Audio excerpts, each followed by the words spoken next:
ചൂർണിക്കര പഞ്ചായത്ത് കുന്നത്തേരിക്കവലയിൽ ശുചിത്വ സന്ദേശ പദയാത്രയും ജനകീയ ക്യാമ്പയിനും സംഘടിപ്പിച്ചു. SPW ഹൈസ്കൂൾ കുട്ടികളുടെ ഫ്ലാഷ് മോബിന്റെ അകമ്പടിയോടെ നടന്ന ചടങ്ങുകൾ പഞ്ചായത്ത് പ്രസിഡന്റ് രാജി സന്തോഷ് ഉദ്ഘാടനം ചെയ്തു. മാലിന്യമുക്തം നവകേരളം ജനകീയ ക്യാമ്പയിനും ശുചിത്വ സന്ദേശ പദയാത്രയുമാണ് ചൂർണിക്കര പഞ്ചായത്ത് കുന്നത്തേരി കവലയിൽ സംഘടിപ്പിച്ചത്. 2024 ഒക്ടോബർ 2 ഗാന്ധി ജയന്തി മുതൽ 2025 അന്താരാഷ്ട്ര സീറോ വേസ്റ്റ് ദിനമായ മാർച്ച് 30 വരെയുള്ള 6 മാസക്കാലം കൊണ്ട് കേരളത്തെ മാലിന്യമുക്തമാക്കുക എന്നതാണ് മാലിന്യമുക്തം നവകേരളം ജനകീയ ക്യാമ്പയിന്റെ ലക്ഷ്യം.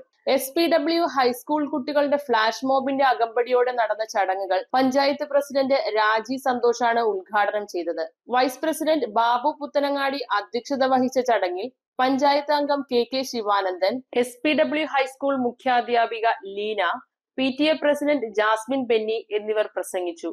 News bureau, Aluva.